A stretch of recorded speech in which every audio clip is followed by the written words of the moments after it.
ఈ వ్యాపారస్తుల యొక్క మాట వినకండి.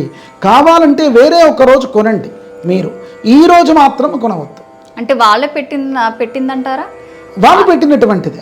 ఎందుకంటే ఏ యొక్క పురాణాల్లో, ఏ వేదాల్లో, దేంట్లో కూడా లేదంటే కనుక ఖచ్చితంగా సంపూర్ణంగా ఆ విధమైనటువంటి స్థితి తప్ప మిగతా పరమైనటువంటిది కాదు. దయచేసి బంగారాదులు కొనద్దు. అక్షతృతీయ అక్షయమైనటువంటి పుణ్యాన్ని ఇచ్చేటువంటిది. భగవన్నామ స్మరణ చేసుకుంటూ ఉండండి.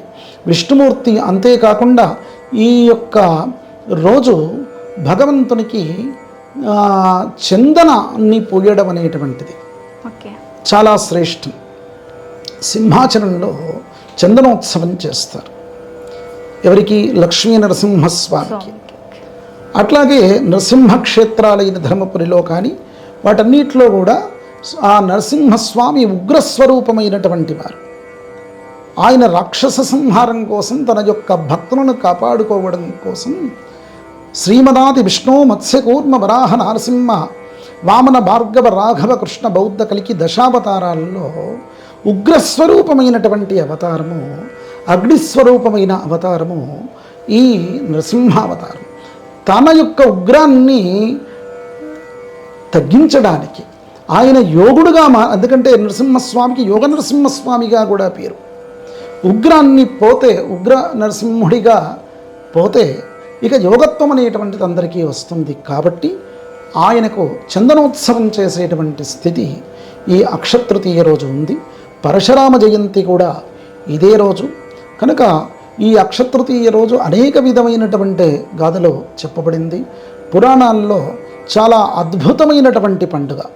దాని గురించి ఏదో అంటే అసలు విషయాలన్నీ కూడా కాలగర్భంలో కలిసిపోయి లేనటువంటి వీరందరూ కూడా బంగారం షాపుల వంటి వెళ్ళి అనేక విధమైనటువంటి ఇబ్బందుల పాలు కావద్దు.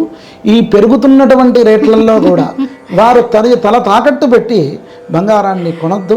ఇంకొకటి ఏమిటి అంటే ఈ సంవత్సరంలో బృహస్పతికి 3 రాశుల్లో చలనం అనేటువంటిది ఉంది కనుక ఈ ప్రతి రాశిలో కూడా ఆయన వృషభ రాశి నుంచి మిథునానికి, మిథునం నుంచి కర్కాటానికి రుజుగుణ బృహస్పతిగా మళ్ళీ కూడా వక్రీకృత అవ్వడము, ఇట్లాంటి ఈ విధమైనటువంటి గమనాల్లో అనేక విధమైనటువంటి ఇబ్బందులు అనేటువంటివి ఆర్థిక స్థితిగతుల్లో ఒడిదొడుకులు ఉండడానికి అవకాశము.